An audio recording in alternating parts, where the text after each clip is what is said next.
This is An American Workplace, a podcast dedicated to rewatching and discussing NBC's beloved mockumentary series, The Office.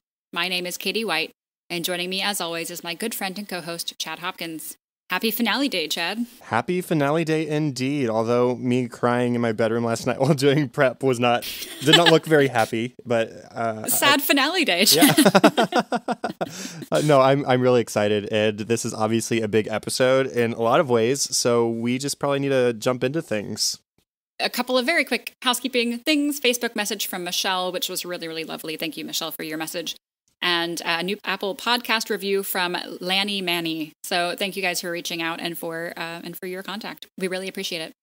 And now let's just go ahead and go into our final discussion episode for the finale. So it aired on May 16th, 2013, directed by Ken Kwapis and written by Greg Daniels, who both wrote and directed the pilot, which is really, really neat that they wrapped all that up with a nice bow. Bookending? That's a word. Bookending the series. Of course, Ricky Gervais and Stephen Merchant also wrote the pilot as well, but we do get some of our loyal directors and writers here wrapping up our series. This episode, it takes place 1 year after the airing of the documentary. The workers and former workers, in some cases, of Dunder Mifflin Scranton gather again to reminisce, to celebrate, and to say goodbye. Yeah, what else can you really say? It's I mean, we're going to be talking about it all anyways. It's like, yeah, the plot summary is that everything is ending. And it's very sad and wonderful and beautiful.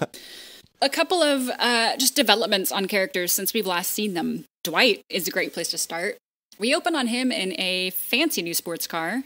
He's in his car with the camera guy, but it's a new crew. Dwight's asking why PBS is sending this new crew because the doc aired a while ago. He says that they're airing bonus material for the DVD. I kind of laughed at that. Like, you know, it's a little meta. A little bit. Oh, by the way, he's getting married tomorrow afternoon, and he's made Jim his bestest mensch, or best man. So clearly their relationship has only gotten much, much better since, season 1. So they are, there's some big steps for Dwight this episode. Jim is biking to work now, and he tells us about the whole bestest mensch development, which he says is Schrute for best man.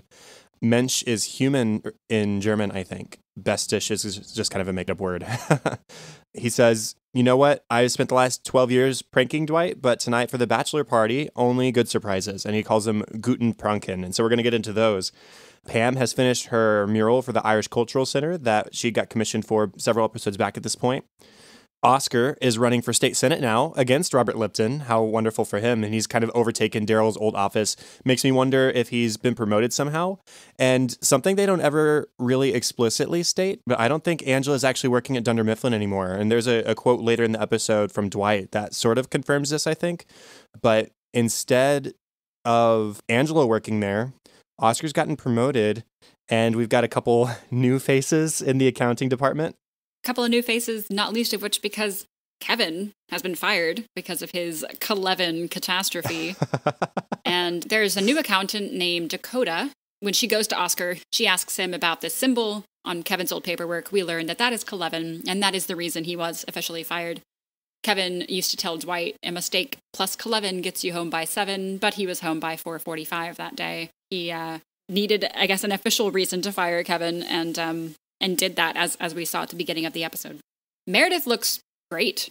She looks cleaner than we've ever seen her. Her hair is a much more natural color of red and longer. Her toes have a pedicure. I mean, she looks put together and nice and, I don't know, normal or more normal, which is nice to see her looking healthy. Devin is back. Remember, Devin, last time we saw him was in Valentine's Day, I believe, season 2, episode 16, when Michael goes to New York after firing him himself, I think on the Halloween episode.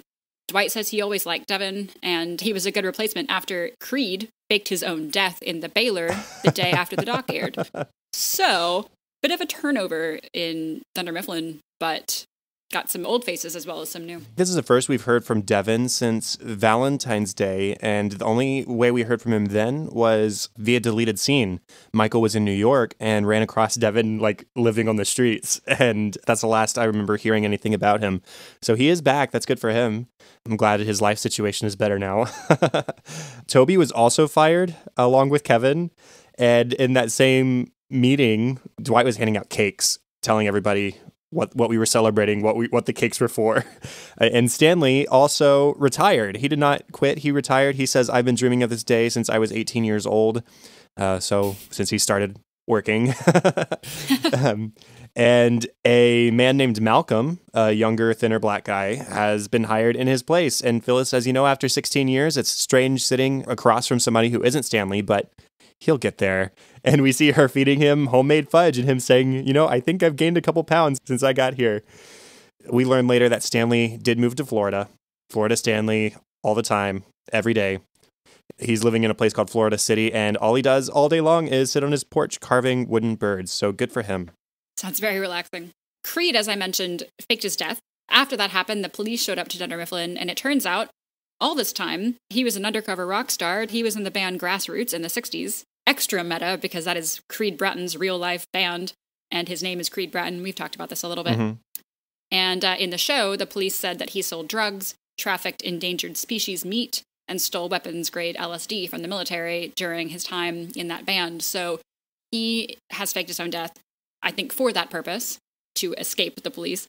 And we don't get much of him in this episode until the very end, which we will get to because it is lovely. But that's where Creed's been. He pops up a couple of times throughout the episode. He shows up at a panel that we're going to talk about, and he shows up at the wedding. So he's around. It's just he's kind of in disguise. He wants to be there for the big moments, but he can't be. So he's not gone forever. That's good. Kevin, by the way, was replaced by a young woman named Dakota, played fittingly enough by Dakota Johnson, pre 50 Shades of Grey, post The Social Network. So kind of a step up, I guess. So she's in the accounting department. She's the one who tells us about Kevin's magic number, Keleven, or she's the one who discovers it, and Oscar's the one who tells us about it. He used it to balance his accounts. So that's the full reason why Kevin got fired and what Keleven exactly is. Daryl and Andy both show up at the airport at the same time, arriving in Scranton. Daryl sees Andy when he arrives, but rather than say hi or offer him a ride, he just sort of makes a face and gets in the limo. He tells Andy that he never called because he figured Andy had changed his number, which Andy denies. And the reason he assumed that is because Andy tells us that America's Next Acapella Sensation did air after all, despite our doubts in the quality of the show and the viability as a crowd pleaser on network television. They left in the clip of Andy interrupting that Sweet Girl's audition and taking his own chances and sitting on the ground and crying. And the clip went viral and got 2 million hits in the first week. And then there were parodies. They were on SNL, so they have a nice little moment where Bill Hader and Seth Meyers on the Weekend Update make fun of Andy, who has been dubbed Baby Wawa. Everybody's just so surprised and concerned for Andy and worried that his life is just awful and miserable because of this terrible thing that happened to him. But he says he's doing okay.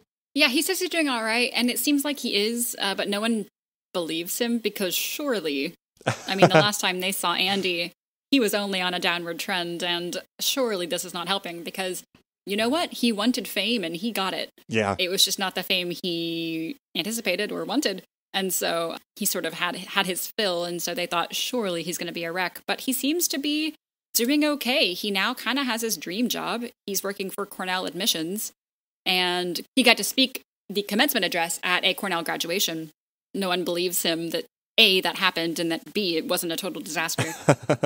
And it wasn't. Later, we see a clip, and it's lovely, and the crowd's behind him, and they're cheering for him. So life is actually okay for Andy, although no one believes him until he has to prove it. You know, I don't blame Daryl for wanting to distance himself from Andy because, you know, he's been brushing with the rich and famous. He's in Austin, still with Athlete, which has now been renamed Athleap. They're in the news all the time. Things are going well. He's still hanging out with famous people all the time. And Andy kind of burned his bridges, even with Daryl before he left. Or, I mean, he wasn't a great friend to Daryl at the very least. Now, as the episode goes on, Daryl does seem to kind of feel bad for not being in contact with Andy. And he does have his own fair bit of stuff going on. But anyways, that's Daryl. So he tells Pam and Jim about how great Austin is now and how, you know, the merger that happened is going extremely well. And as he's telling them about it, Jim is sort of sitting behind Pam, and you can see his eagerness to hear exactly how things are going, even though he's not involved with the company anymore. Is it just me, or is athlete an even worse name than athlete? Yeah, athlete was better, and it wasn't even a great name, but and it wasn't even good. It's okay. But the company's doing really well, so that's all that matters. And I think maybe the last one is Nellie. She lives in Poland now, as she calls it, the Scranton of the EU. She runs into Toby at the airport, and she's as disinterested in him as the last time we saw them. So even though her location has changed, her romantic inclinations have not. But he's very excited to see her, as we could expect. Yeah, he said he moved to New York, where he's trying to write the great American novel, and he's living with 6 roommates, which are better than friends because they have to give you 1 month notice before they move out. I'm glad he's trying to see the silver lining in the situation. That might wrap up our sort of catch-ups on these characters. So diving into, I guess, more of the plot of the episode. Dwight's getting married the next day, and Dwight and Angela are having their bachelor and bachelorette parties, respectively. Jim, as the best man, or the bestest Mensch, is leading up the bachelor party. As you mentioned, he's doing Gutenpranken. So the first Gutenprank really is getting all the guys there. Andy and Daryl weren't supposed to be in town, but Jim sort of rearranged everything. He said that he and Pam came up with excuses for every other weekend for this panel that we're going to talk about. Oh, we couldn't do it this weekend. I had 2 lap band surgeries. Remember that? Yeah, neither do I. He sort of finagled this to happen on the weekend that Dwight was getting married so that Andy and Daryl could be there. Gutenprank number 1. Yes, Gutenprank number 1. They're heading out for the bachelor party, and there's a detour, and Dwight starts to get really concerned because you can tell he doesn't... He trusts Jim. He does. But there's also a sense of, you've been pranking me my whole life, you know, what's going to stop you now? But they're more surprises than pranks, because the detour on their way to the bachelor party is that they pull over on the side of the road in the middle of absolutely nowhere. There's a man dressed in like military gear holding a bazooka, an enormous, giant bazooka. And Dwight is adorably excited. He says he remembered, so he's expressed this to Jim in the past that he wants to shoot a bazooka. And step number 1 of the bachelor party is smoking cigars and shooting bazookas, and it looks pretty awesome, I'm not gonna lie. That sounds awesome. I would do that. You is it too late to schedule that with Nathan next weekend? You know, I made that joke with him that I don't have the tens of thousands of dollars or whatever it would be to rent a bazooka for the afternoon, so he'll have to not, unfortunately. Oh well. Oh well. So at the same time that the bachelor party is going on, the bachelorette party is going on too. And at Angela's bachelorette party, we meet her sister. There's only one other mention of her sister I could think of. I didn't explicitly look through everything and see if there were any other mentions, but the only one I remembered is when she spoke about how she and her sister still had a grudge against each other. Yes. That they held on to for so long that she doesn't remember what they initially fought about. And she was proud of that. And so I would like to think that this means that since getting with Dwight, Angela is just a generally happier person and she reached out and made amends. That's what I'm hoping happened, because here her sister is, and they've got this made up language that they speak in and everybody loves it, but everybody clearly does not love it. It's just gibberish, but they're hanging out together, which is awesome. And at the bachelorette party, there's a stripper that arrives, and the stripper is none other than Jake Palmer, Meredith's son. It's the same kid who's played Jake since Take Your Daughter to Work Day back in season 2 or 3. And it's really awkward. But Meredith says, hey, don't worry about it. You're doing work. You're my little entrepreneur. Pretend mom's not here. Just do your thing. And it's less awkward at first. He starts dancing, and then he starts stripping, and then his mom joins in and is like dancing with him, and everybody's just trying to like avert their eyes. And then at one point Meredith takes over and tries to show Jake the proper technique for like grinding on Angela, and it's not good. Yeah, she's the only one actually excited that there is a stripper. No one else is excited. Angela's hiding her eyes. Like, this is not right. What she wants to do. And the fact that Meredith is the only one egging on her son to strip naked is, I mean, it's right on brand. I shouldn't be surprised. It is. And Angela shouts at one point, Rachel, are you okay? And she says, I don't know. But the next activity at the bachelorette party wasn't exactly planned.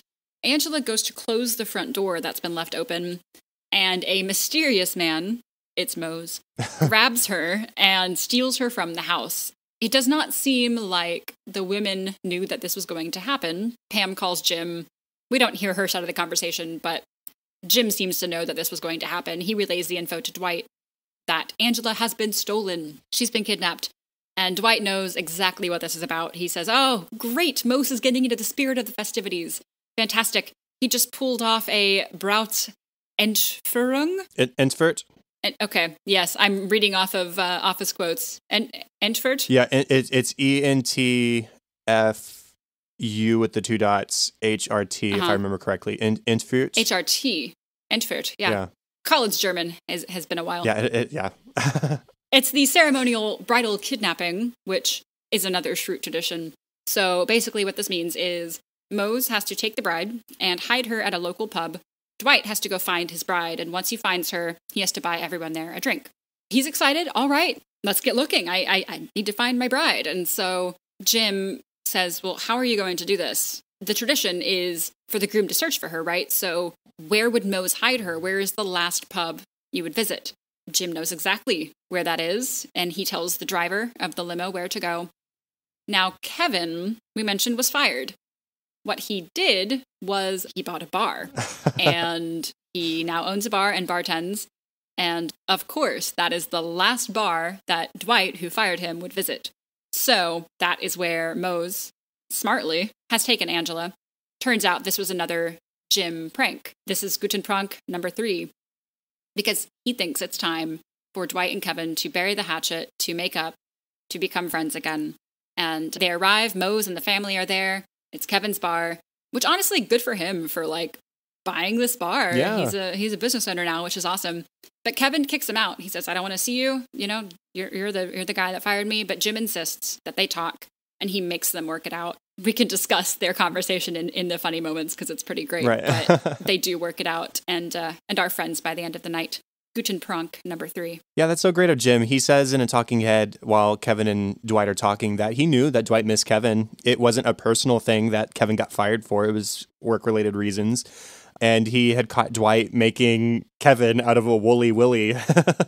And so he said, everybody deserves to be happy on their wedding day. And so he brought Kevin and Dwight back together and they make up and it's great.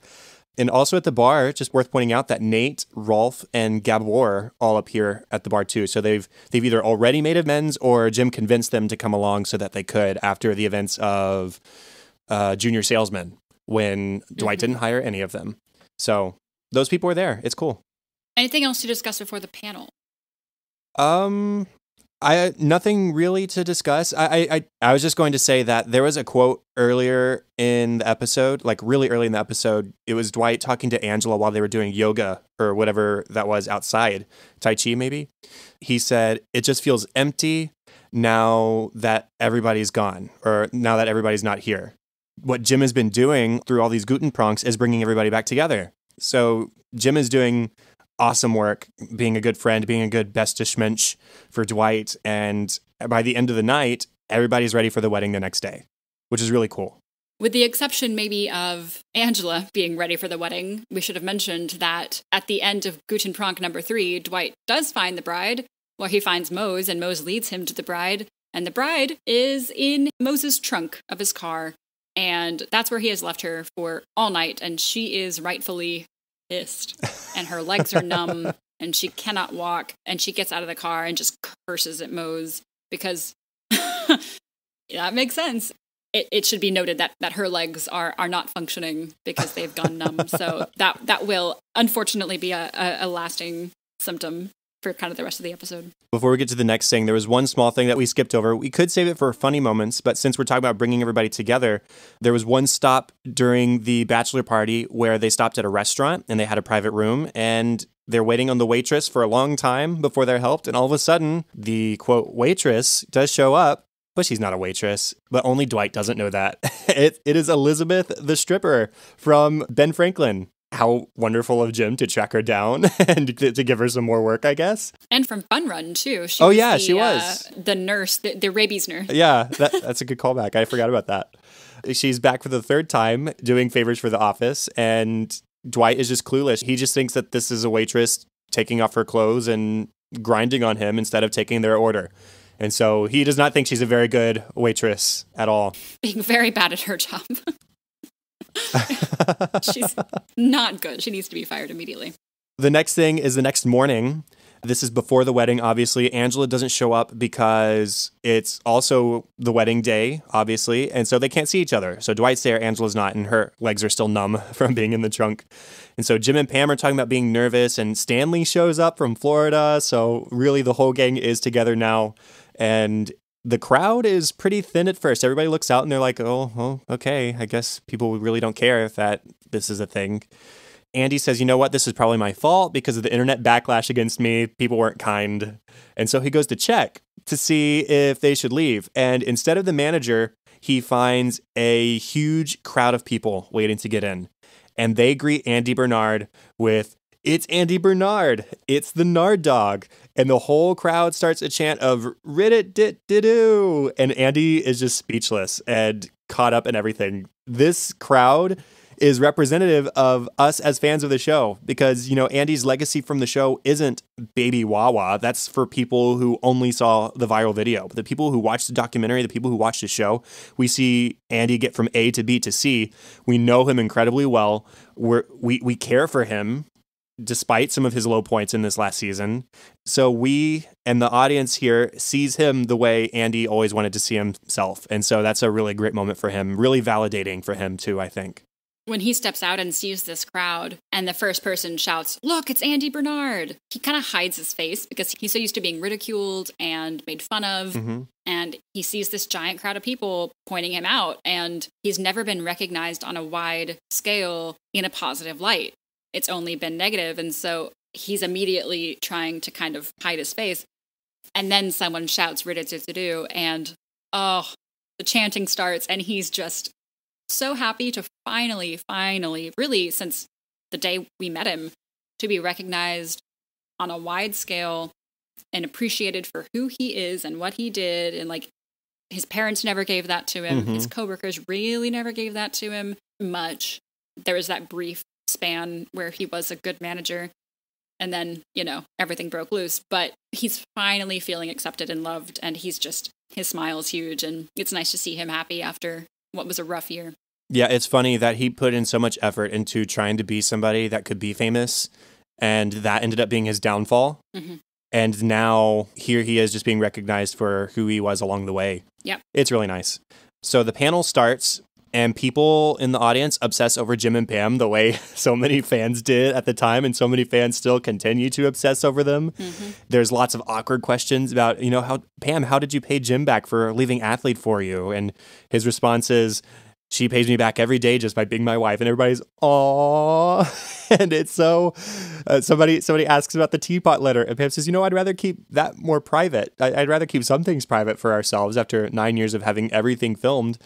It seems like, again, also just like in real life, everybody's just kind of giving Pam crap for doubting Jim, or for making Jim give up on his dreams, or for not paying him back in the same way that he did to her. I'm just so glad that Pam takes a moment to stand up for herself. She says, "You know what? I was scared. Maybe I did doubt Jim a little bit, even though I was wrong to do that." So she's saying, "I'm human. I make mistakes, but I have a right to be human and make mistakes. All of you saw a fairy tale romance watching this documentary, but last year didn't feel like one. But now that we've gotten past it, we weathered it, we endured it, our love for each other is deeper and it's stronger than it ever was. And it's better than a fairy tale." So once again, Pam is standing up for herself in the face of people criticizing her. It should be noted that, as well as the main Office cast, we also get David Wallace in the mix, which is neat to have him there, mm-hmm. As the CEO of Dunder Mifflin, and a longtime cast member, if you will, of the documentary. Someone asks him a question as well. How did it feel to see your lives played out on TV? He said, "It's like seeing a documentary about how your food is made. It's kind of disgusting. You learn a lot, but I didn't want to know any of it." I can see how he would think that, just seeing how your company is really running and stuff like that, which I thought was interesting. To see the truth of some things, I'm sure, like what true Michael stories. What was going on. Yeah. Behind closed doors when you were not there. Mm. A woman asks how everyone thought that they were portrayed in the documentary. Was it accurate? And we learned a big thing about Meredith. She says, "I actually have some beef with that. For the first 7 years of being filmed, I was getting my PhD in school psychology, and they didn't show it. I was getting hammered, but hey, it was college. So wow, she had this huge thing going on that they just didn't catch any of. Dr. Meredith Palmer. Yeah, seriously, which is really neat that was all going on. And it also shows that as well as you might think you know someone and you've seen 9 years of their life, you still don't know them. And that people are deeper than you think. They've got more stuff going on. And then the last thing we see of the panel in the episode is the first thing in the episode to destroy me. The first of many. Yeah, a woman comes up to the microphone, and she's played by Joan Cusack, so you know she's important. And she has a question for Aaron. And she says, Aaron, the thing I found most compelling about the documentary was your search for your birth mother. And you know what? I would just imagine that you hate her, that you just be so angry at her for abandoning you. And she just sort of stares expectantly, like, your answer means a lot to me. Although Aaron doesn't really get that vibe, I don't think. She says, maybe sometimes, but not like real hate, like kid upset with their parents hate. Like, I'd say, I hate you, Mom. And she'd say, go to your room, and I'd have a room, and that'd be cool. And then we'd have dinner together. And she says, I don't know. I'd have to meet her. And the woman hesitates a moment and just asks, Aaron? Aaron has no clue what more this woman wants. She says, is there a repeat question? Do you have a follow-up? She repeats herself, Aaron, and it starts to dawn on the rest of the panel. Finally, Aaron understands, and she steps down and tearfully runs to her mother. And as they share the special moment together and everyone applauds, a man steps up to the mic. And this one is played by Ed Begley Jr., so you also know he's important. And he says, Aaron, same question, but about your dad. And so I just cry all the tears, and I'm doing it a little bit now too, as Aaron has this moment. So much of her arc on this show has been about her identity as an orphan or as a foster child, about not having parents or siblings, about helping Nellie to adopt a child of her own. And for her to now find her real parents, even as an adult, it's just a really satisfying wrap up for her character. We see Phyllis crying, who of course had this big vested interest in Aaron's family unit. They thought for a brief time that there's a chance she may have been Aaron's mom. And, she didn't end up being her mom, of course, but she did feel awfully maternal towards Aaron. And it's nice to see that she's so happy to see Aaron relieved, and so many just essentially answered prayers for Aaron, that she finally, after a lifetime of strife, gets to meet her parents, and they want to meet her. They sought her out, which is huge. She didn't have to seek them out. They found her. It's a really beautiful moment. And they spend the rest of the day with her. Yeah. And we'll get to see them later in the episode. We also, as you mentioned, we see Creed in the audience. He's got a big, long beard. So he is in hiding. I think it's funny that no one recognizes him in the crowd, but he's incognito. He's hiding, of course, from the government. So he has to put on a pretty good disguise. And then we move over to the wedding. It's the wedding day, and we see Kelly and Ravi, first of all. They are still together, and Kelly's still Kelly, the Kelly we know and love, and Ravi is handsome as ever. And then we see Ryan, who is with a baby. Kelly assumes that he's a manny now, and that he's just on the job. And we learn from Ryan that he says, well, I was dating this girl, and one day she went out for a new charger for her e-cigarette and never came back. Oldest story in the book. I think there was a different item to get in the past, but it's the modern age. So he was abandoned with this baby, and now he's a dad. So we get to see Kelly and Ryan catch up a bit. I don't know. Should we just follow this through? Yeah. Ravi doesn't look very excited to see Ryan after all this time, though he also didn't really look like he was super enjoying Kelly's company before Ryan showed up, because Kelly was being Kelly, as you said. So, I mean, it's Kelly. And at the reception after the wedding, Ryan comes up. He says, hey, Ravi, can you take a look at my baby? His name is Drake, which is a mix of Drew and Blake, by the way. And he says, he's got a bit of a rash. He's hot. Could you please go inside and examine him? And also, I'm feeling dehydrated, so could use a break and some water. And so I'm going to stay out here. Thank you. Go inside. This is good for me and for Drake. And so Ravi takes Drake inside to examine this baby. Ryan says, don't worry, he'll be fine. I let him suck on a strawberry, and he's allergic, but he'll get over it really fast. He says, I had to talk to you. And Kelly is just in awe. you gave your baby an allergic reaction just to talk to me. And they attack each other's faces with their mouths. That's the best way to put it, yes. And to Kelly, that is the height of flattery, that he would injure his child to be with her. Like, that's the most romantic thing. And yeah, so they attack each other with kisses, and they run off together. And when I say they run off together, Ryan leaves his son. He abandons his son with a stranger after his mother has already left him. Ah! Yeah. Okay, so he's a horrible person. That's confirmed. Ryan tells Kelly, we're going to be together forever. I finally mastered commitment. Except for the baby you just abandoned. I have feelings about this. Yeah, I have to ask, do we really think that Drake was Ryan's son, though?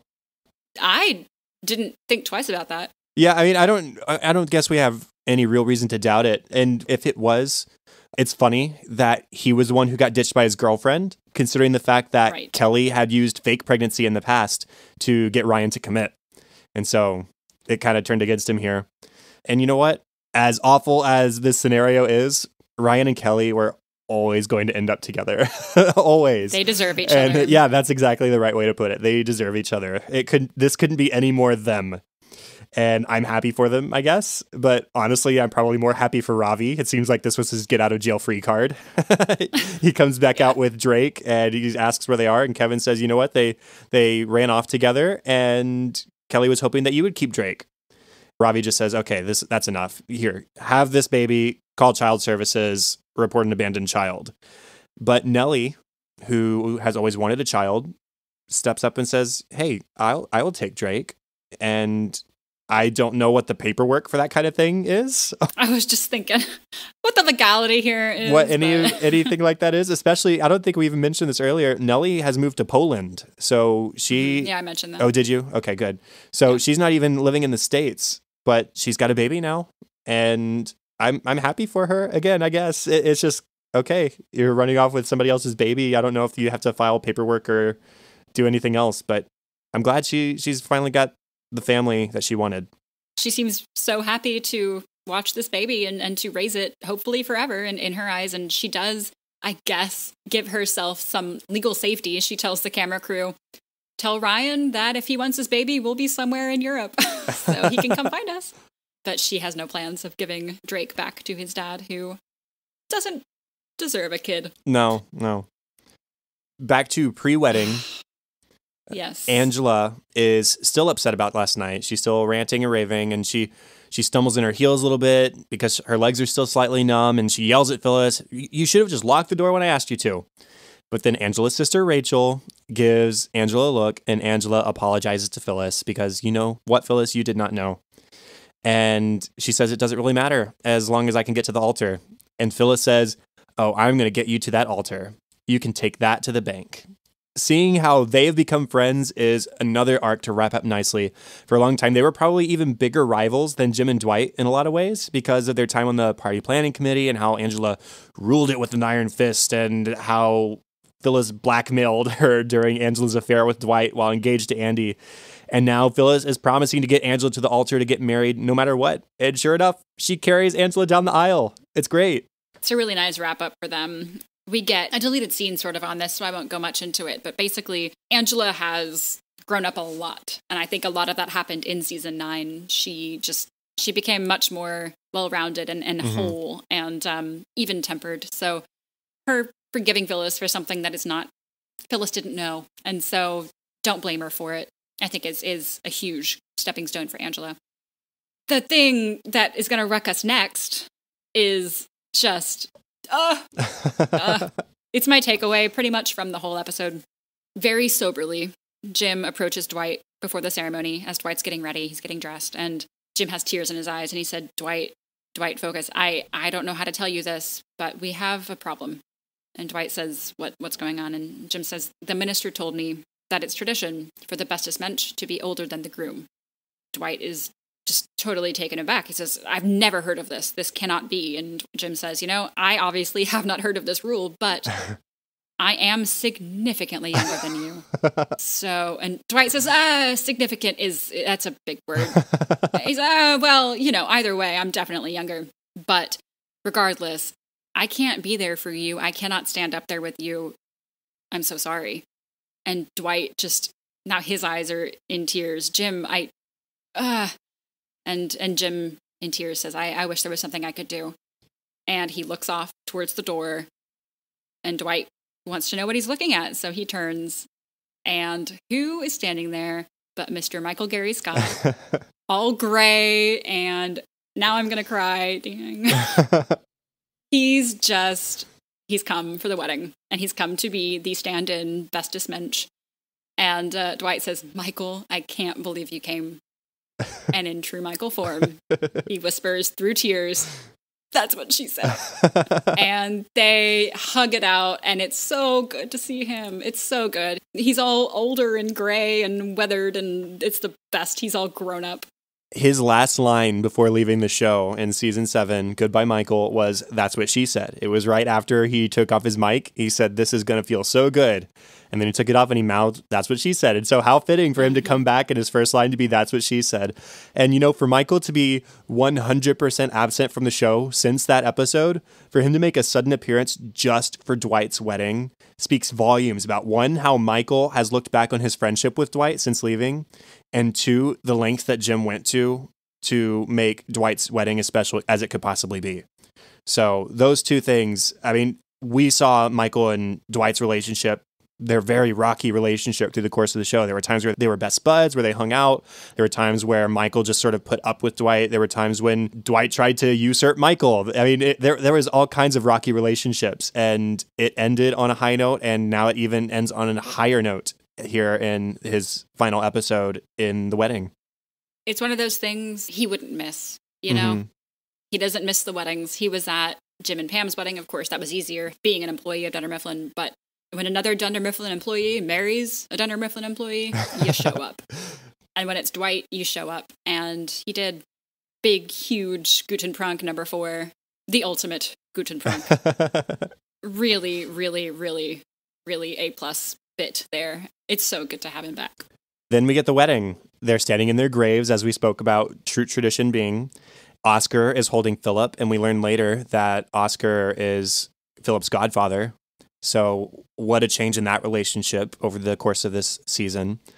Kevin reads from Song of Solomon in the Bible at the wedding, and we see, as he's reading, we see pairs of people who love each other. We see Erin and her mother together. We see Phyllis and Bob Vance Refrigeration. We see Kelly and Ryan.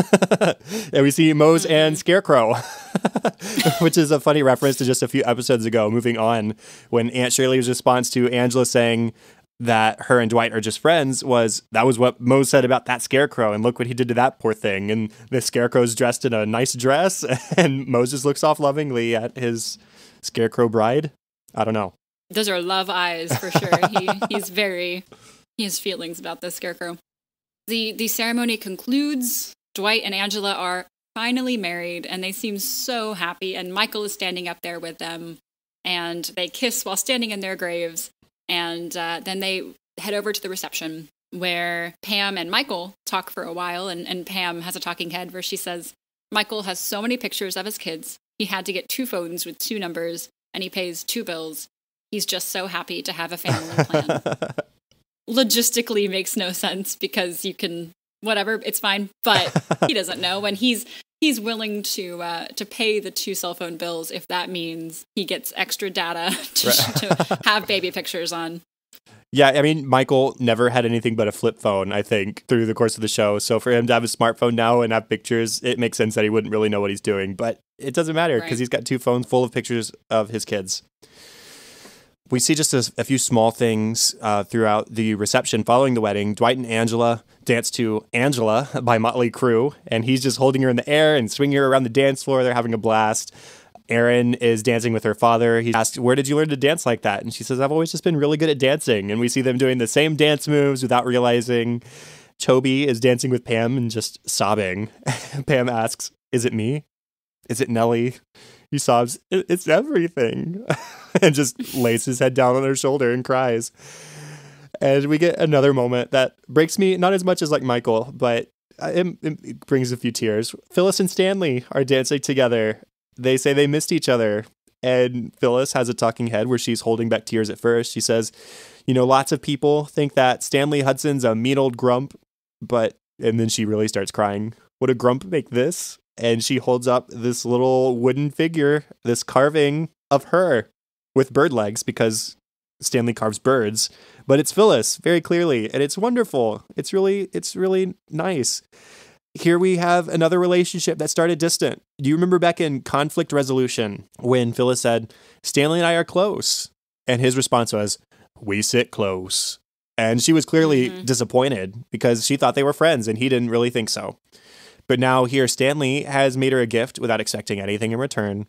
It's a testament to their time sitting and working together for so many years. We find out in a deleted scene that Phyllis started working at Dunder Mifflin only 2 days after Stanley did. And maybe it's also a testament to the temperament of the retired Florida Stanley.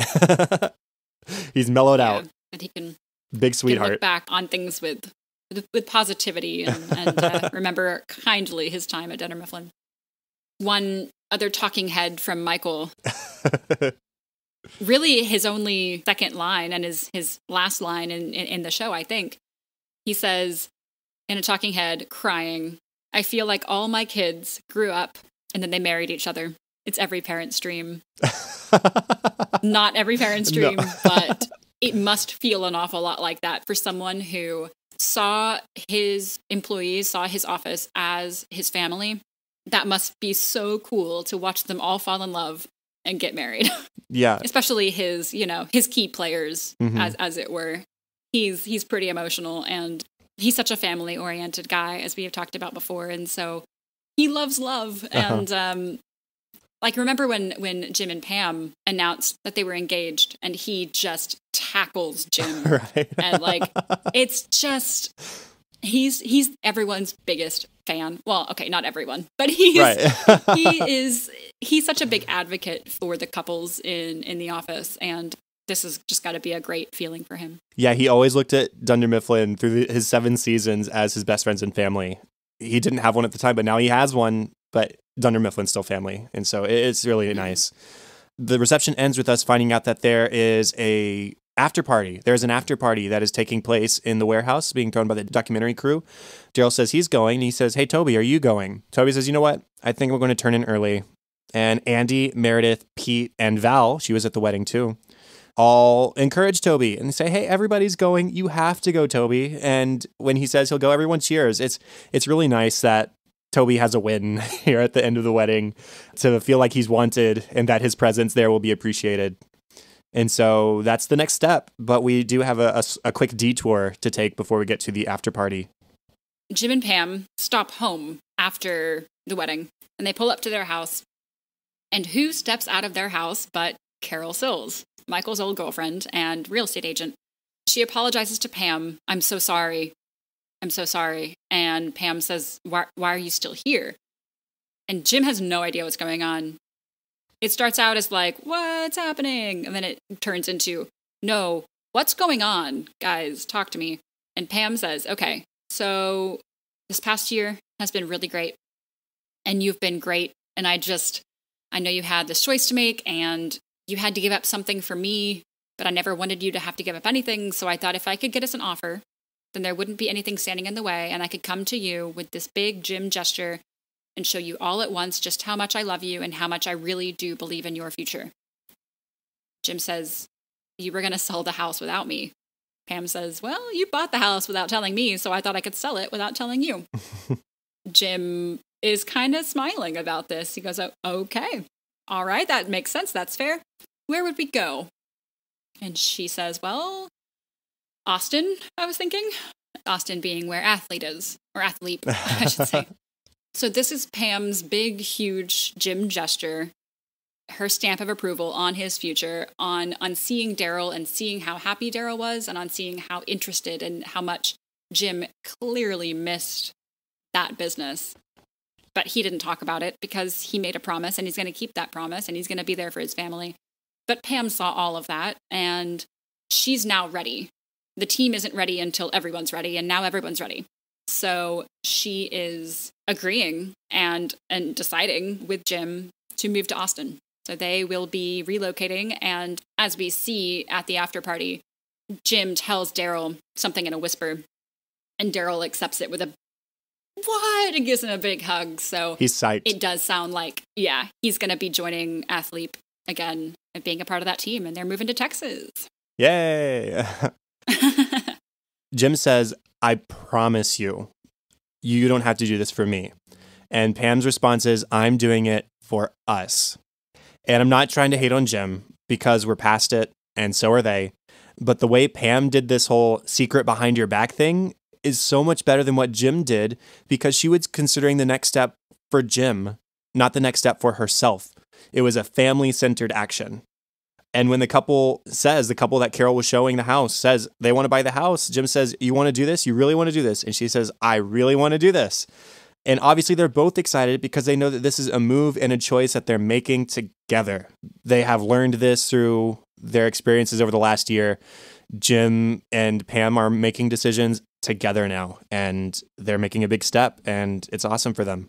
Then we get to the after party hosted by PBS in the warehouse, where Pam reveals her mural, which is a painting of everyone in the office, which is pretty cool. This is painted in the same spot where the How Paper is Made mural, and then the butts were painted on top of that. So she had to start all over, and she thought, this is way better. This is the story of us, not the story of paper, and really that's what's important, is the people.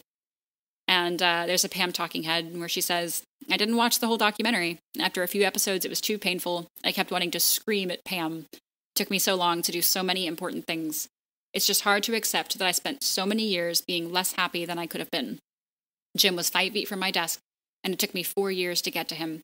It'd be great if people saw this documentary and learned from my mistakes. Not that I'm a tragic person. I'm really happy now. It would just make my heart sore if someone out there saw this and said to herself, be strong, trust yourself, love yourself, conquer your fears, just go after what you want and act fast because life is not that long. Such a well-spoken piece of advice. Life's short. Yeah. You don't miss the opportunities that you have because very likely, it very well could have happened that Jim and Pam did not end up together. They almost didn't several times. You just got to act on what you know to be true, and they finally did. Yeah, my favorite line from that talking head is when she says, it's just hard to accept that I spent so many years being less happy than I could have been. So pursue things that make you happy, guys. Like, make yourself happy. Make people around you happy. So they try to take a picture in front of the mural, and the PBS executives are all around, and it's just turned into this sort of like big wig party more than it's about the people of Dunder Mifflin. And so they decide, hey, let's sneak upstairs. And so they all sneak upstairs while the party's happening in the warehouse still. Dwight and Angela show up. They're foregoing their honeymoon for a night so that they can hang out with everyone tonight while they're all together. And Pam and Jim say, hey, Dwight, here's our next step. And as they finish up telling him that they are leaving and moving to Austin, he says, you're fired. You're both fired. Jim says, come on, man, let's not end this on a bad note. Dwight says, don't be an idiot. It's for the severance. The best I can do is 1 month for every year you've been here. That's the max. And he says, you'll always have a place to stay if you're ever in the area. In my barn. And I can't say enough about Dwight's growth over the course of the show. Like, I think he has one of the best arcs of any character in the show. He started off completely selfish, 100% selfish, unless it was about Michael, I guess. And he had a secret relationship with Angela early on, but his selfishness and his rigidity gave way to real care for others over these last couple of seasons in learning to share his emotions and to trust in other people. And now here he is. He's successfully managing a branch, the thing he's always wanted to do. He just married the woman he's loved all these years, whether he knew it the whole time or not. And he has a talking head. He says, do I get along with my coworkers? Well, first of all, I don't have coworkers anymore. I have subordinates. Have I gotten along with my subordinates? He says, let's see. My supplier relations rep, Meredith Palmer, is the only person I know who knows how to properly headbang to Motorhead. We see them doing so in her van. Oscar Martinez, my accountant, is now godfather to my son. Angela Schrute, my former accountant, so there's the line that makes me think that Angela's not actually working at Dunder Mifflin anymore, is now my wife. My top salesman, Jim Halpert, was best man at my wedding, and office administrator Pamela Beasley Halpert is my best friend. So yes, I'd say I have gotten along with my subordinates. And we should say, in this last part of the episode, all these talking heads that we're getting, reminiscing on their time spent and what the documentary meant to them, we're seeing old clips of the show, which make it even more of an emotional gut punch because we're seeing things that apply to what they're talking about. So when, for example, when he says, Pamela Beasley Halpert is my best friend, we see the moment in The Injury where Dwight has a concussion and they're hanging out together. And he like boops her on the nose. Yeah, like it's super cute. Like, and yeah. that's a friendship that was long in the making. And now here he is and he's admitting Pam's my best friend. And Jim was my best man. And so many awesome things have happened because of this place. There's a whole series of talking heads in this after party upstairs in the office. So we can just go through a few of them. Andy has a talking head. He said, I spent so much of my time here at Dunder Mifflin thinking about my old pals, my college a cappella group. The weird thing is now I'm exactly where I want to be. I got my dream job at Cornell and I'm still thinking about my old pals. Only now they're the ones I made here instead of in college. I wish there was a way to know you're in the good old days before you've actually left them. Someone should write a song about that. That was actually, we can finally say it, that was our other possible name for this podcast was The Good Old Days, because these were their good old days. This is the time that they're going to look back on and think about fondly, and when they met their spouses and when they met their best friends and the godfather to their kids. And this is where their life happened. And you only know that it happened after you've left it. And you look back and, wow, that was my life. That happened. And it's that's my favorite Andy line in the entire show. Yeah, I really liked that title. I was really sad to let it go, but we did it because of the whole no spoiler thing. In American Workplace, that's used in season 9 too, but that's just sort of a generic name. It's an American Workplace. That's what it is. Whereas The Good Old Days is a direct quote from the final episode, kind of hard to explain for newcomers and have them wait until the last episode to understand what the title's referencing. So that's why we didn't pick that. I have concept art for the podcast. I'll post sometime. I'm not sure I've ever seen that. It's really sloppy, but I'll show it to you. And, Andy had some really, really low lows in season 9, but this is one of the highest highs for him, for anybody in the whole show. And it's a lesson to look fondly on the past, sure, reminisce, be nostalgic, but don't do that at the expense of living in and enjoying the now. That's what I get from that. Enjoy where you are. I don't want to say let go of the past, not necessarily what you should do, but enjoy the now more. Don't glorify the past at the expense of today. There are more talking heads I'm sure we're still going to get through, but Daryl, we mentioned the commencement speech earlier. Daryl's the one who finds it. And this is where we actually see some of Andy's commencement speech at Cornell. And he ends with, you might feel sorry for me, but I actually feel sorry for you because you're about to leave Cornell. Because Andy went to Cornell, Katie. And I always forget that. Yeah, me too. I had to read it in my notes. So say it with me. Oh, I can so just sit here and cry. And Daryl congratulates him on a good speech. And Andy says, thanks, Dad. Daryl. So Andy, again, getting approval from people he never really asked for approval from, or at least not here. Creed makes an appearance. Apparently he's been living in the office again. It's not the first time he's been doing so. We see his clothes hanging in a closet and he steps out of the restroom in just his boxers holding a toothbrush. And everyone's surprised, but he dresses up and he brings out the guitar and he plays an original Creed Bratton song, actually. I didn't know what the song was until I looked it up. From the real world. Yeah. Yeah. Like actual Creed. It's called All the Faces. And it's beautiful. It is wonderful. They play, the lyrics we hear are the two most relevant to what's going on. The first opening line is, I saw a friend today. It had been a while and we forgot each other's names, but it didn't matter because deep inside the feelings still remain the same. And so it's about how time passes, but friendships and relationships are forever. And we hear another line later. He says, all the faces that I know have that same familiar glow. I think I must have known them somewhere once before. So again, it's just talking about the lasting nature of true friendships, and that's what these people have. These are true friendships.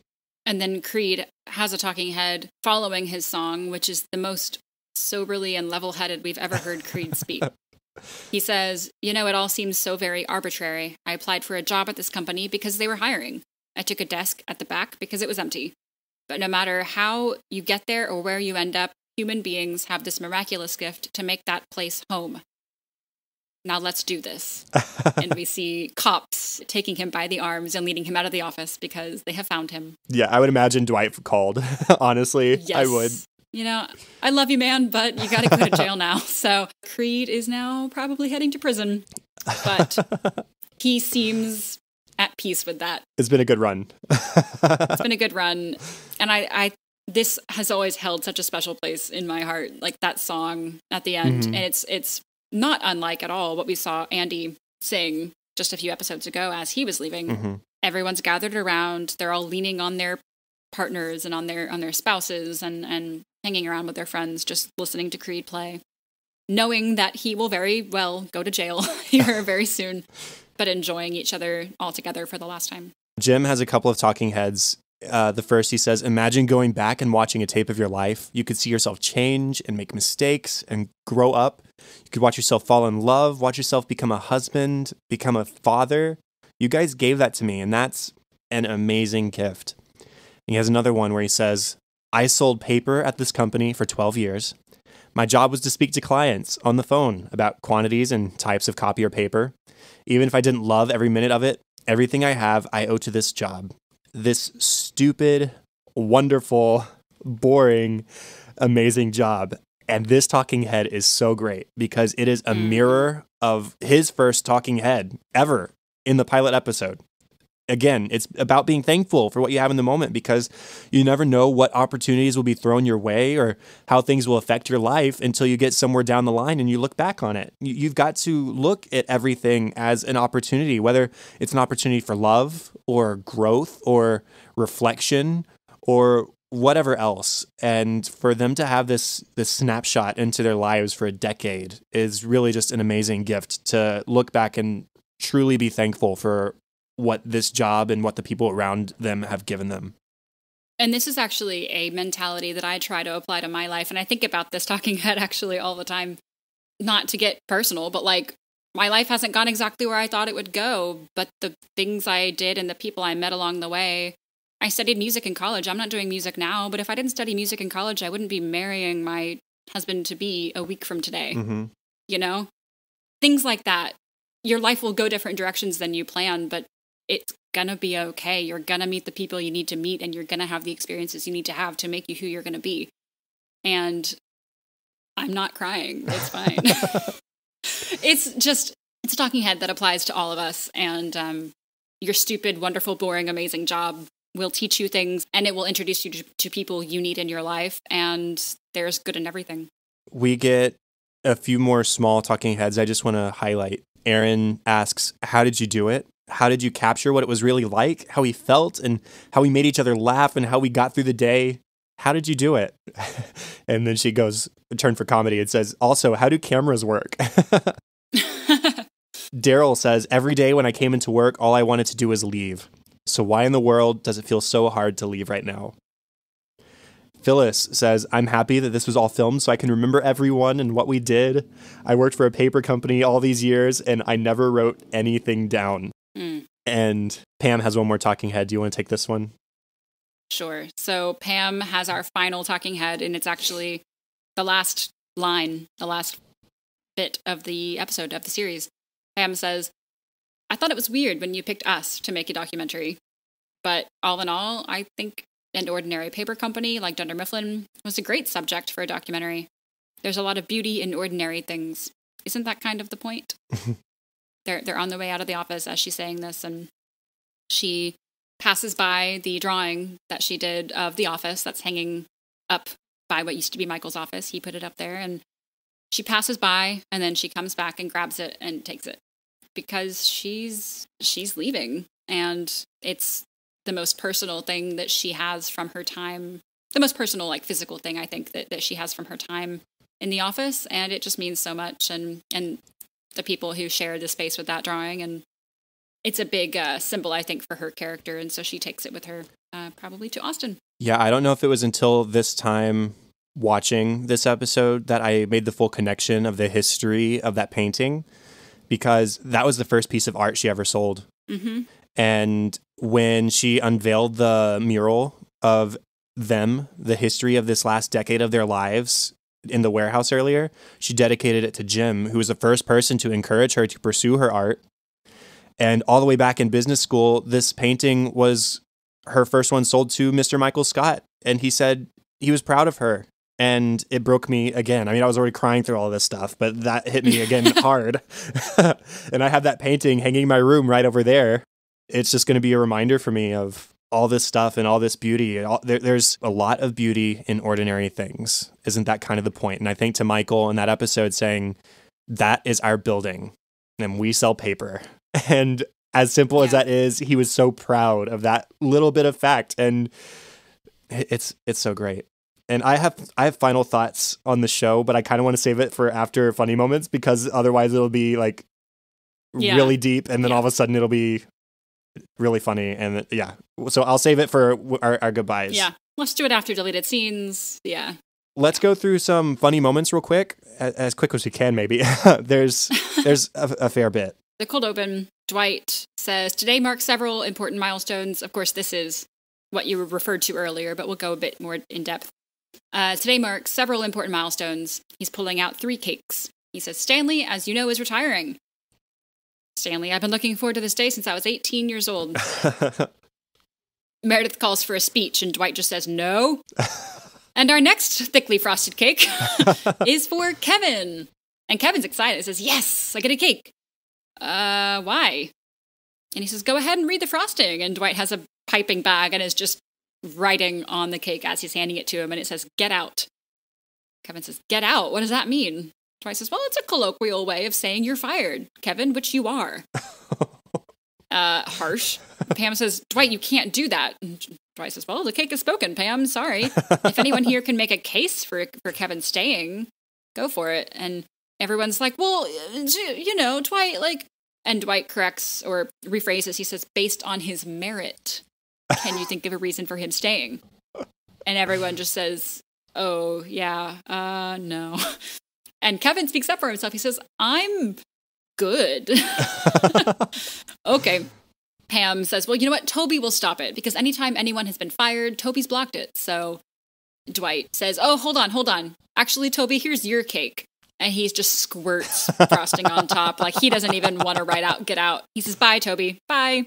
And Kevin has just taken his hand and pulled cake out of his cake. He's just mouthing it. He says, well, at least I got chocolate. So, yeah, rough day for 2 of the 3 cake recipients. I mean, to be honest, they probably deserved to be fired several years earlier, because neither of them were very good at their jobs. But I'm glad we got the time with Kevin, especially, that we did. Yeah. Dwight, in preparation for his bachelor party, goes to Jim and says, oh, hey, Jim, I forgot to mention, oftentimes in Hollywood portrayals of bachelor parties, there are accidental murders. That won't be necessary tonight. Clark says, great, now we got 3 hours to fill. I don't want this, right? You don't need to do that. I feel like he secretly did want it. Yeah, maybe a little bit. Dwight and Angela have some unique practices at their wedding, as we should have suspected. Angela comes up to Dwight and kisses him, and he says, what's that for? She says, well, to remind you that our wedding is going to be wonderful. Dwight says, oh, I know, it just feels so empty with so many of the old gang gone. Angela says, Dee, it's going to be perfect. The only people that need to be there are you and me. And Dwight says, oh, don't forget the old man to feed us the cheese that he's been fermenting since the day of my birth. You keep forgetting about him. Angela says, I don't know why. Yeah, I'm sorry. I do keep forgetting him. I don't know why. When they get to the restaurant for the bachelor party and Elizabeth, the stripper, shows up, Dwight just wants to order an onion loaf. He says, no one's even taking our drinks. What's the chef's special? As she starts dancing, she says, I bet you boys have a big appetite. He says, oh, we do. So we'll have the onion loaf, and please tell us about your heartiest soups.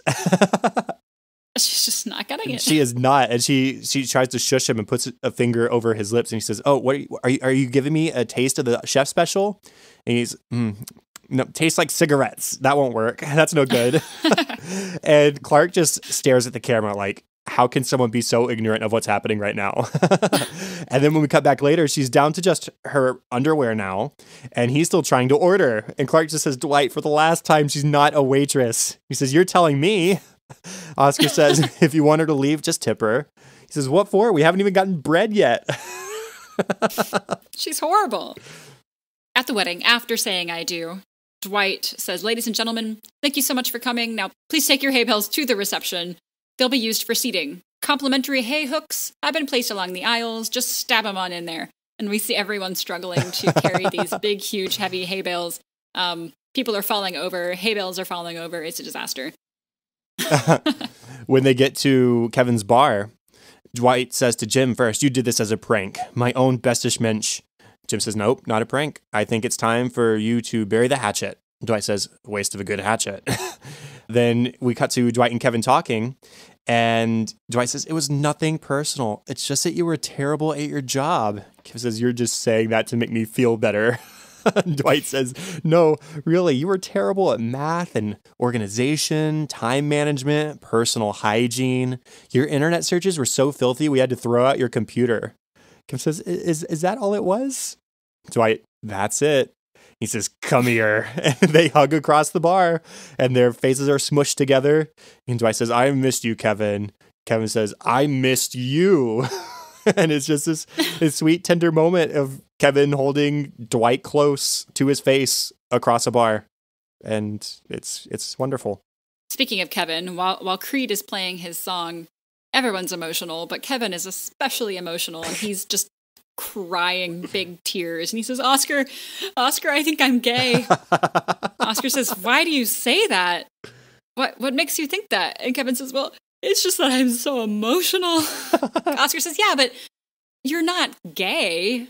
You're not gay. He says, no, it's maybe the reason. Oscar, you're not gay. You're just crying.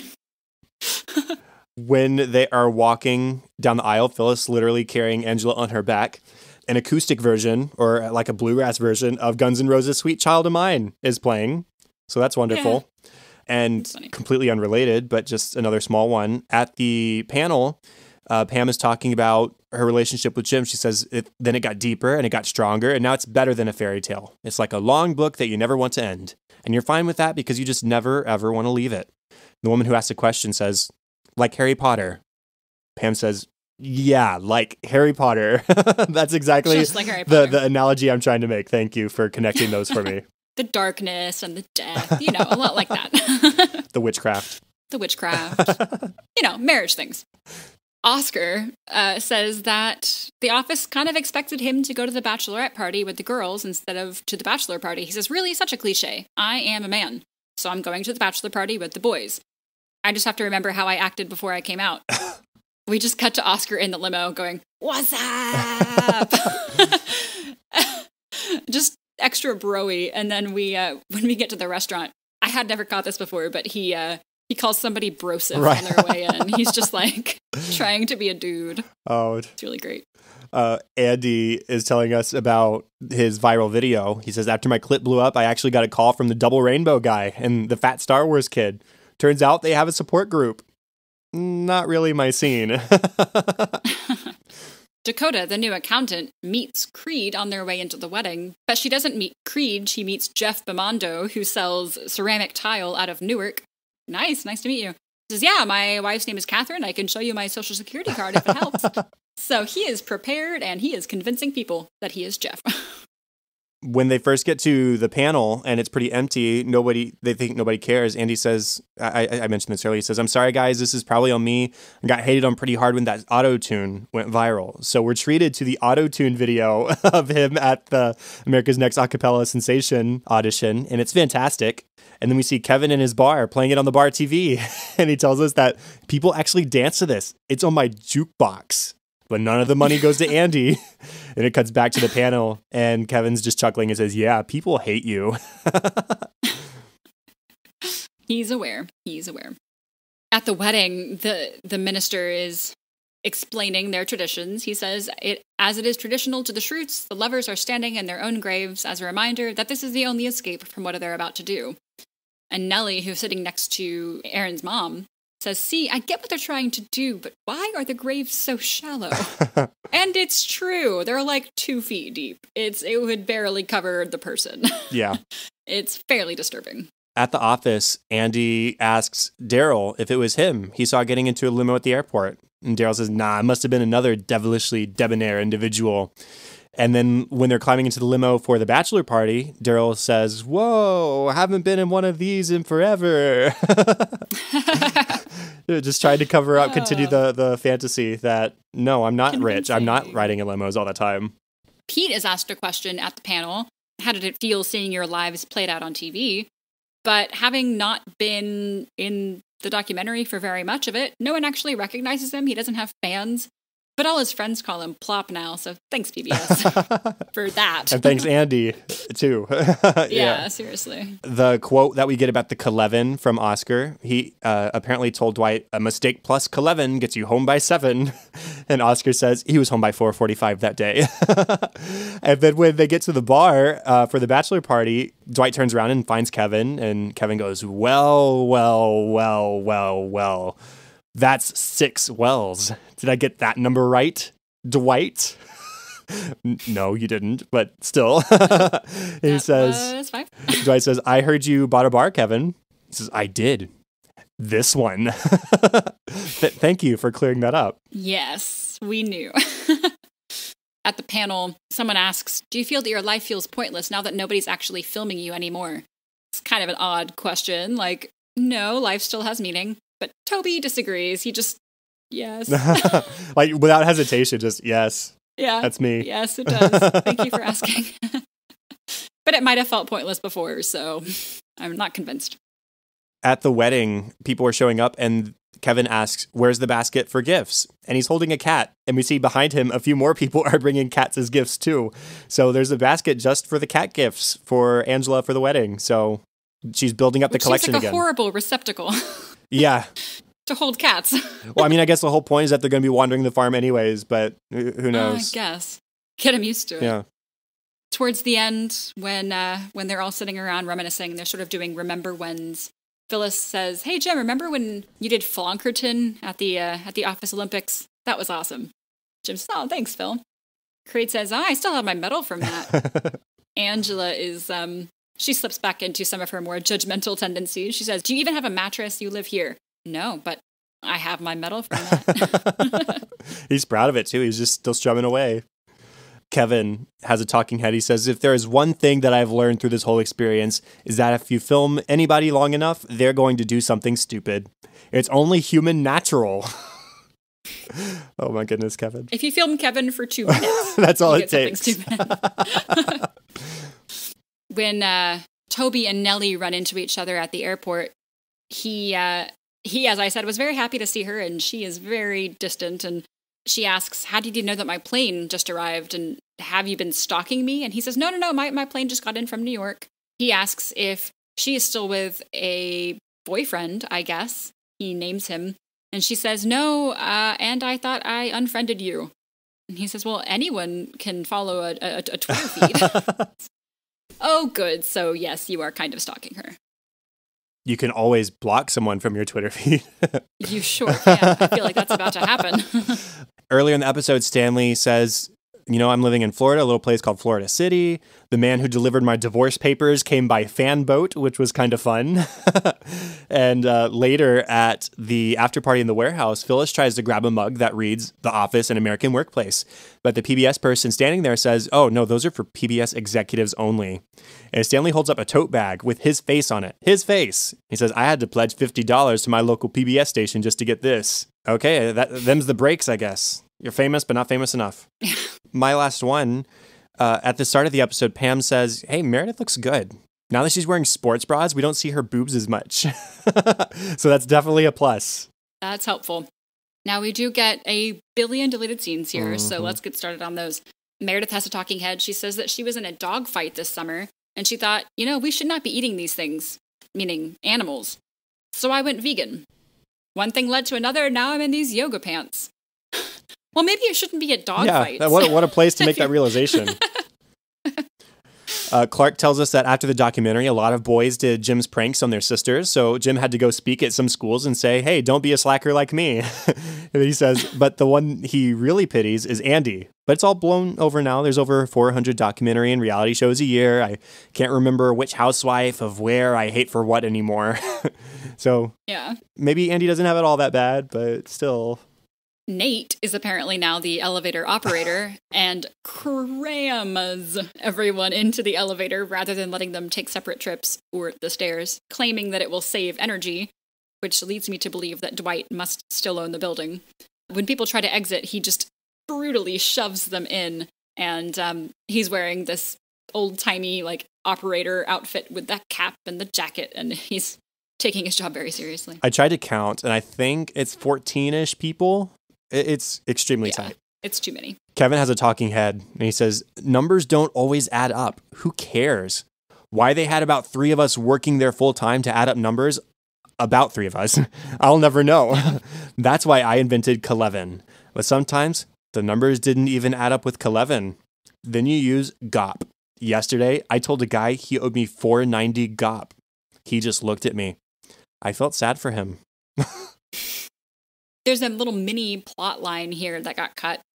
Clark has eyes for the new girl, Dakota, and when she forgets her copier code and asks to borrow his, he kind of plays hesitant. He's like, Dwight doesn't let us share, and I'd get a lot of trouble if I told you that my code was 11-79.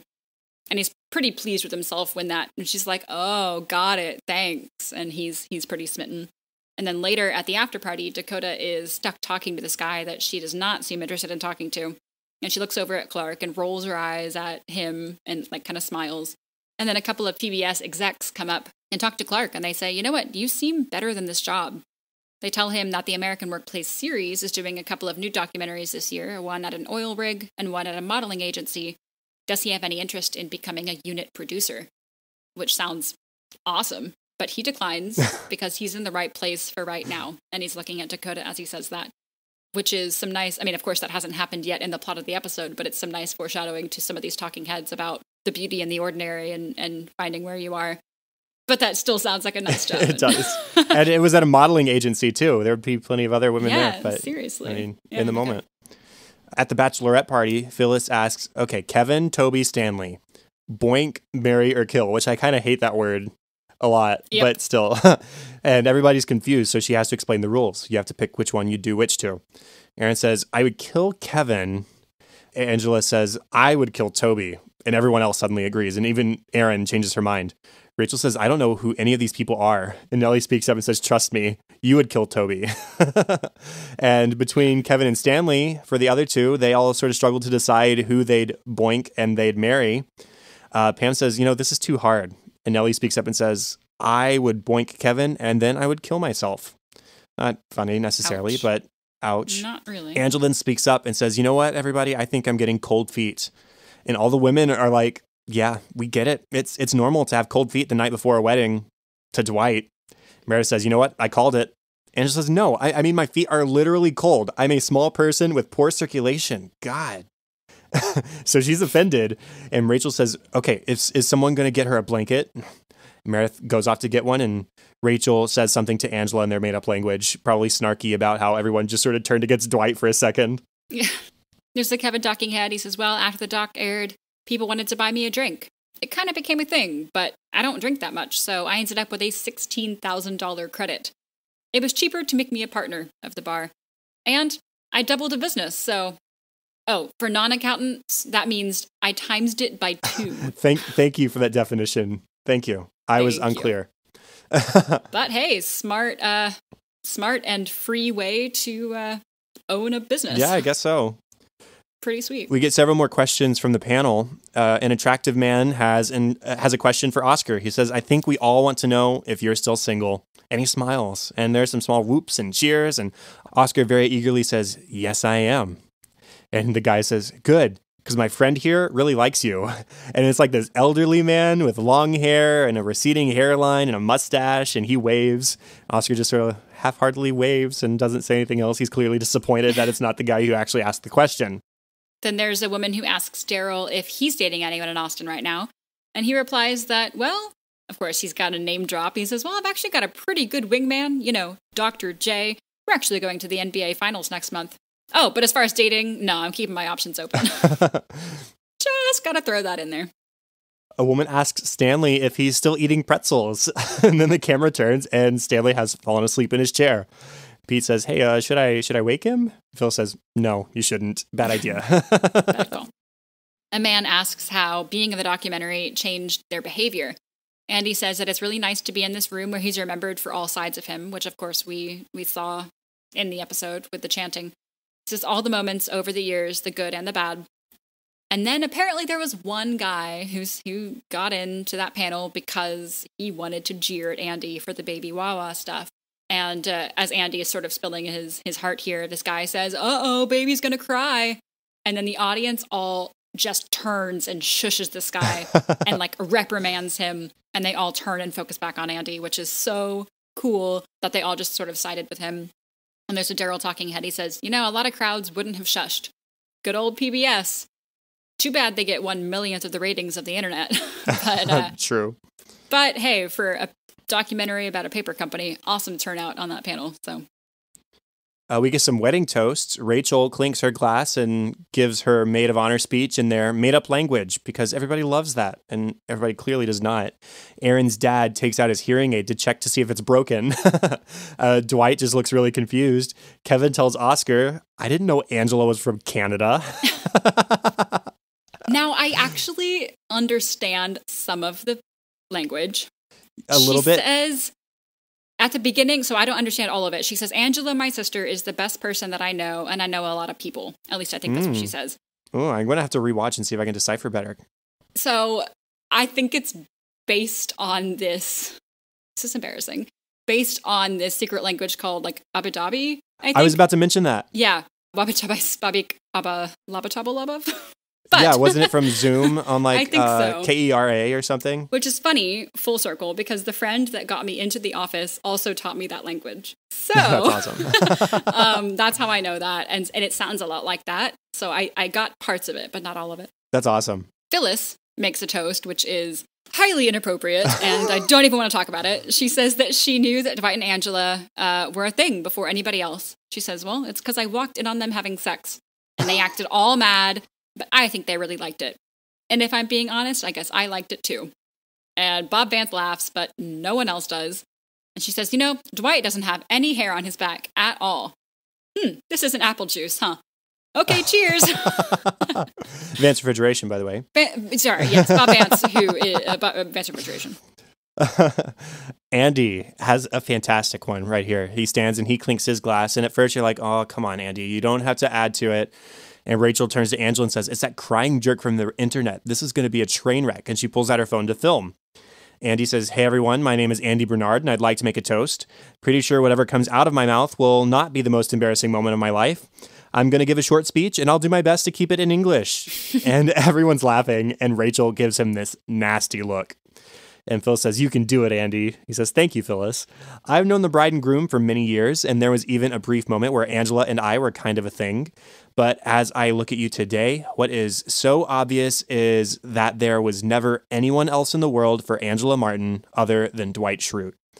And so I have a little advice for the groom. Be Dwight Schrute. She loves you. To Dwight and Angela. And everybody cheers. It was a great speech. Wonderful sentiments from Andy, despite their history. And Rachel had been recording, obviously, but she says, ugh, that was lovely. Delete. And so she's just bitter about his snark about the made-up language.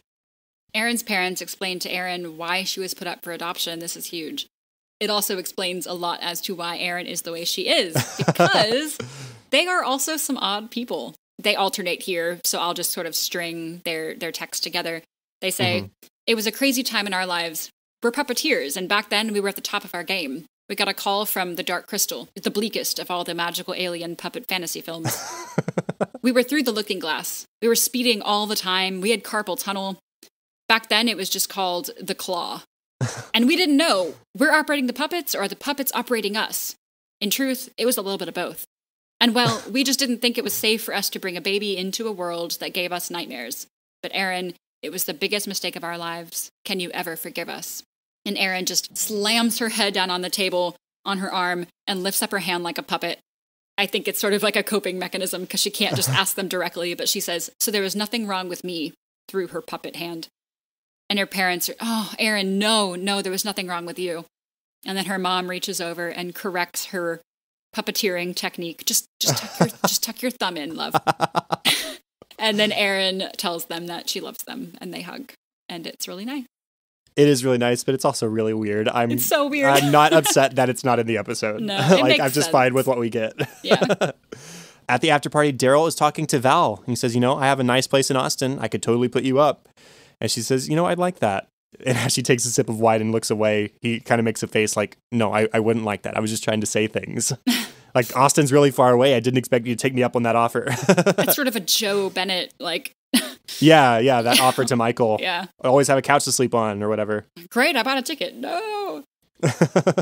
Back in the office, they're going through more of their remember whens. Phyllis asks if they remember when Ed Truck got his head cut off, and everyone kind of cringes and laughs, and she says, well, but it happened. Toby asks if they remember when he won the fun run, but nobody seems to remember that he did. And Andy even says, no, that wasn't you.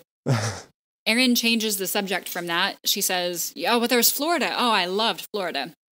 And Andy says that he lost his job over Florida the first time. And Erin says, yeah, but it was worth it. And Andy agrees, which is an interesting conversation, I guess, because he went down for Erin. Mm-hmm. And even though they didn't work out, and by the way, they don't discuss it in this episode, but it appears, I think, as though Pete and Erin are still together. Yeah, it seems that way. They dance together at the wedding, I think. Together. But it's nice that they both agree that their relationship was important to them, and it wasn't a waste for Andy to go down there, even if it meant losing his job. Yeah, it was really sweet. It was a we have no regrets about what we were kind of thing. Right. Then Kevin speaks up and says, you guys remember when Obama got elected? And everyone says, sure, Kevin. Toby says, the first or the second time, and Kevin's just like, wait, there were 2 times. He doesn't know what he's talking about. Know. Daryl asks who's been here the longest. And Stanley says, well, it was me, but Phyllis has it now. And she says, yeah, I started 2 days after Stanley. And Stanley's retiring, or he has retired. Oscar thinks he remembers working there before Stanley, but Toby's sure that he was working there before Oscar. And Jim says, he kind of jokes, oh, well, that plant, that fern that's sitting by Pam's desk, has been here the longest. But Meredith has never seen that plant before. She doesn't remember it being there. And Andy decides, it's time for that plant to move on.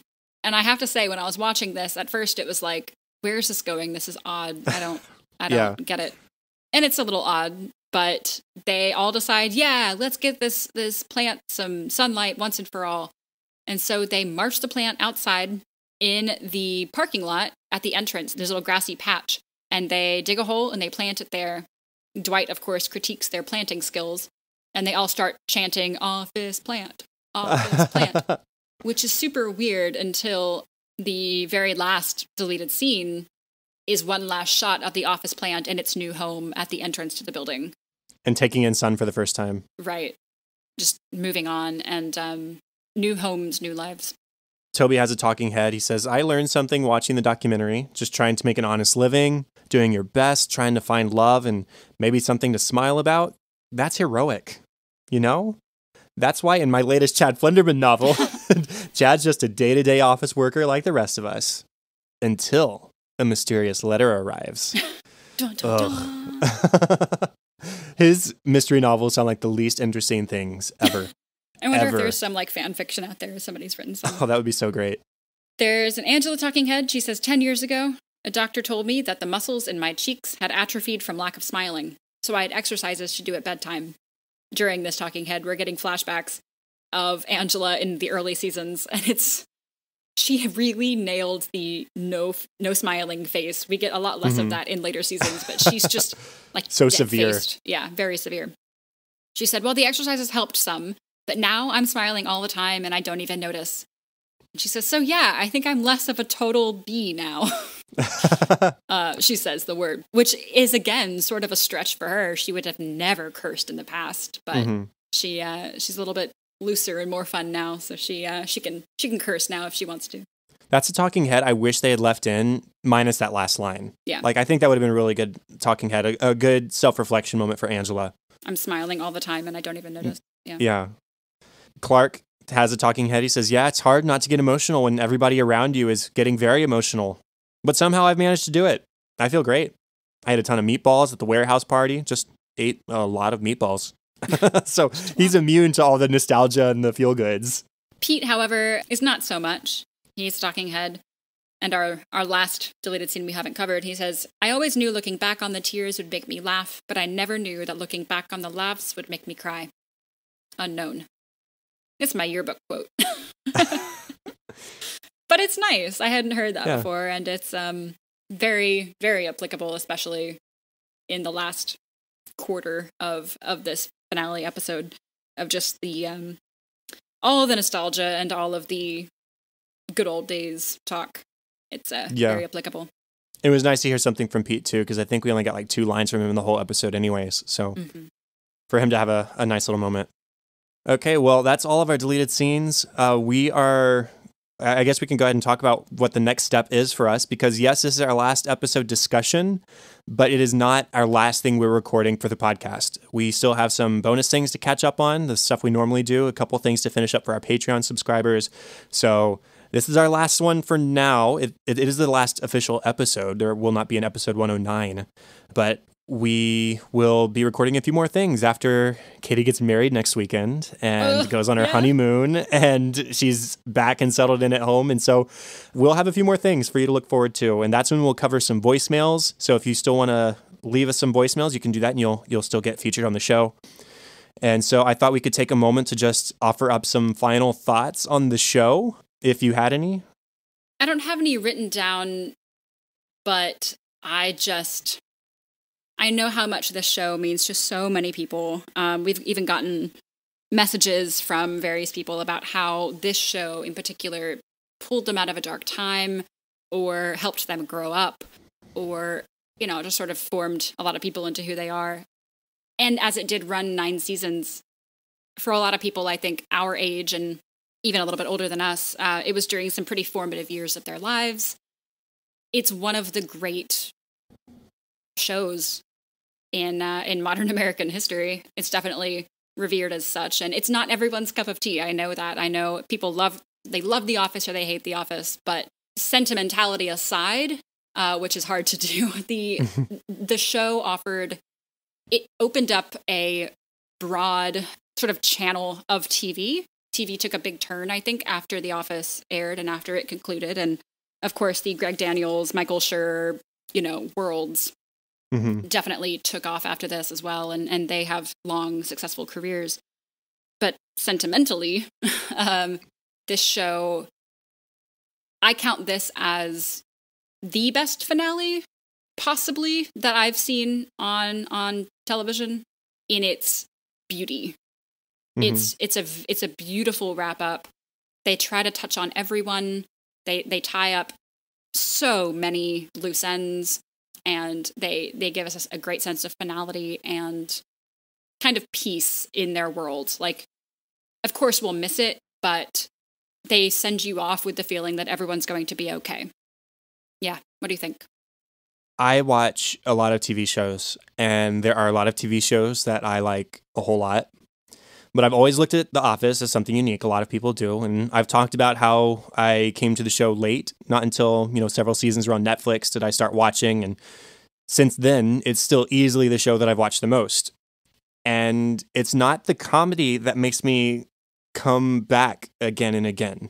It's the character relationships. It's about how you can look at Jim or Pam or Dwight or Angela or Andy or even Michael at the start of the show, look where they end up. And yeah, they make me laugh along the way, but it's more their human qualities and their human experiences that make me watch again and again. And I see The Office as a very funny drama.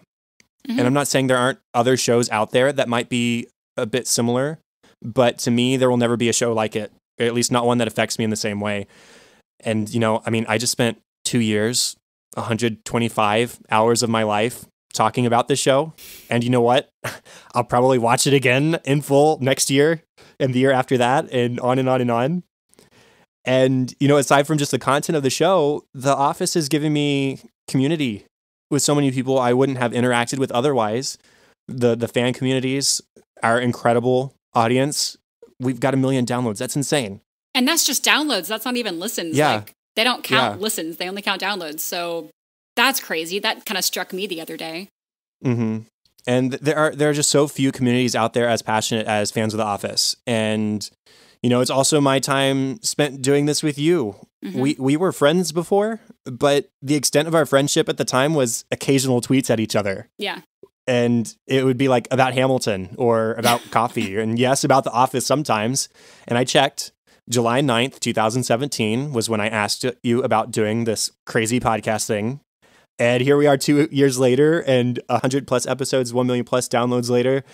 And you're now one of my best friends. And I'm going to your wedding in a week. And The Office did that. Yeah. And I'm so incredibly thankful for the tons of laughter, for the buckets of tears, and for everything else this show has done for me. So we would love to hear everybody else's stories about The Office and about our show, if you have any, because we found a lot of meaning in it for ourselves, and we hope that others have too. The voicemails or the messages that we've received about people's personal stories with the show have been some of my favorites, because that's what it's all about, and that's really even what they touch on in the finale episode. It's about the community, and it's about the people you meet along the way. So The people. It's the people. Yeah, so I know that this show is special. And if you've made it this far in the podcast, or if you finish the show at all, it's special too. And that's why we chose this show. It means so much to both of us, and it's a show I'll watch forever. It's a show I'll watch for the rest of my life, because it's just that good in so many ways. Yes, it's hilarious, and it's one of the most touching shows as well. And I don't want to keep rambling because it speaks for itself. Yeah, it's incredible television. So do you want to close us out? No. Yes. Okay, let's wrap this up. So this is the end of our official 108th episode of An American Workplace. But again, stay tuned for some wrap-up material coming soon at some point. Got a couple of weeks to be away, which is going to be great. So when I come back, we will get working on that. In the meantime, you can contact us at facebook.com/workplacepod and at workplacepod on Twitter. Our social media will stay active, and we will both be manning that well past the podcast. So you can always find us there, or at our personal social media, which we will list in a moment. You can rate and review and subscribe on Apple Podcasts, which will help, again, long past we hit stop recording for the last time. That will help keep this alive and keep the community going. The community doesn't have to stop just because recording has. If you have messages, if you want to say hi, you can always email us. Our email is going to be open as well. That's workplacepod@gmail.com. And voicemails, as far as those go, that will be open until we finish recording our bonuses. So now is the time to call in if you haven't. If you want to say anything, dial 93-PRETS-DAY. That is 937-738-9329. We would love to hear from you. Still try and keep them a little short just because hopefully we get several, and we'd love to play several voicemails on one or two of those bonus episodes. You can find me on Twitter at KTLady623 and at facebook.com/KD.White. I've heard from several people. I'd love to hear from more. Reach out, say hi, say you've been listening. It's just nice to meet people who've been listening. Podcasting can often be so one-sided. I talk a lot, and the audience doesn't always talk a lot. So it's nice to hear the audience talk back. That's what makes it so special.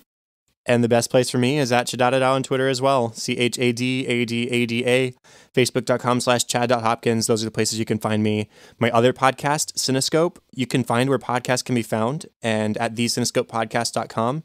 And I'll go ahead and say my next project is revamping Cinescope.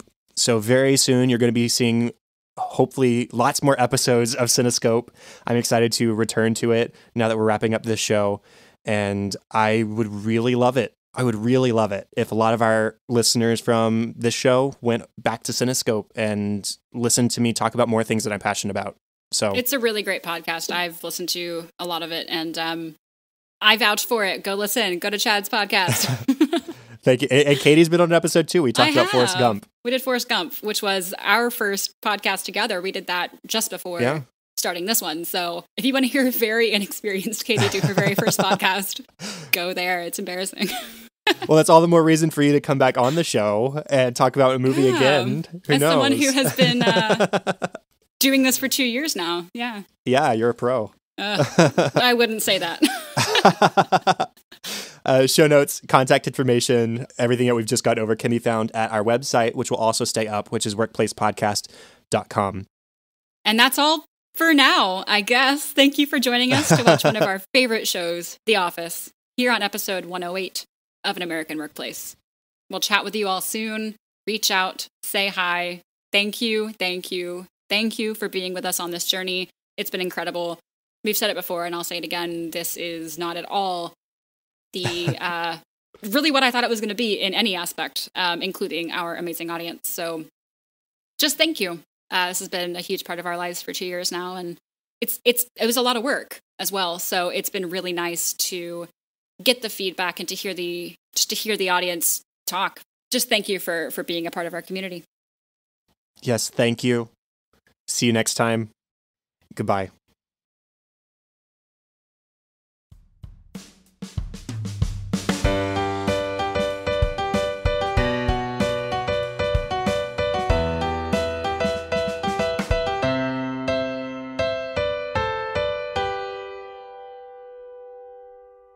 There's a little mini plot line here that got cut. Dwight has eyes for the new girl, Dakota. Clark.